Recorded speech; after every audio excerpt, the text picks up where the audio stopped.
একদমই। আমি আমি আমি সুজয় বাবুর কাছে যাব, খুব সংক্ষিপ্ত আমার সময়। সুজয় বাবু, আমি যেটা পৃথ্বীকে জিজ্ঞাসা করছিলাম যে ওর কাছে আরো সুযোগ রয়েছে পূর্ণ কুম্ভতে যাওয়ার, ও যেতে চাইবে কিনা। ভারতবর্ষের জনসংখ্যা যেভাবে বাড়ছে, দিনকে দিন বাড়ছে, তাতে আগামী দিনে এখানে তো 53 কোটি ছুঁয়ে গেছে।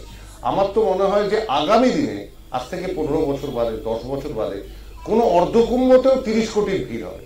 কিন্তু প্রয়াগ সেই জায়গাটার মাপ তো আর বাড়বে না, সেই স্থানের জায়গাটা তো একই থাকবে, একই স্কোয়ার কিলোমিটার হয়ে থাকবে।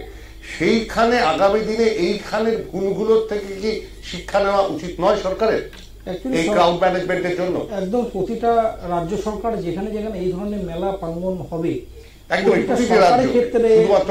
কুম্ভ নয়, প্রতিটা সরকারের ক্ষেত্রে বিশেষভাবে প্রশাসনিক একটা গুরুত্বপূর্ণ ভূমিকা পালন করা উচিত। অনেকেই বললো, দেখলাম আমি যে প্রশাসনের পুলিশের ব্যবস্থা বলতে গেলে পুলিশের যে দেখছেন ওরা যারা ডিউটি করে তাদের পরিস্থিতি, কিন্তু তারা পরিস্থিতির শিকার, তাদের পরিস্থিতিকে নিয়ে কেউ কথা বলে না। তবুও আমি একটাই রিকোয়েস্ট করব, যারা বেল ফোর্সে, পুলিশ এবং সেনাবাহিনীতে এবং প্যারামিলিটারি সার্ভিস করে তাদেরকে মুখ থেকে নয়, ভিতর থেকে, অন্তর থেকে সম্মান দেন। কারণ তারা নিজের বাজি রেখে তারা দেশকে রক্ষা এবং যে কোনো পরিবেশের মাধ্যমে তারা ডিউটি করে তাদের সুরক্ষা রাখে। সেটাই আমি সকলের কাছে রিকোয়েস্ট করব।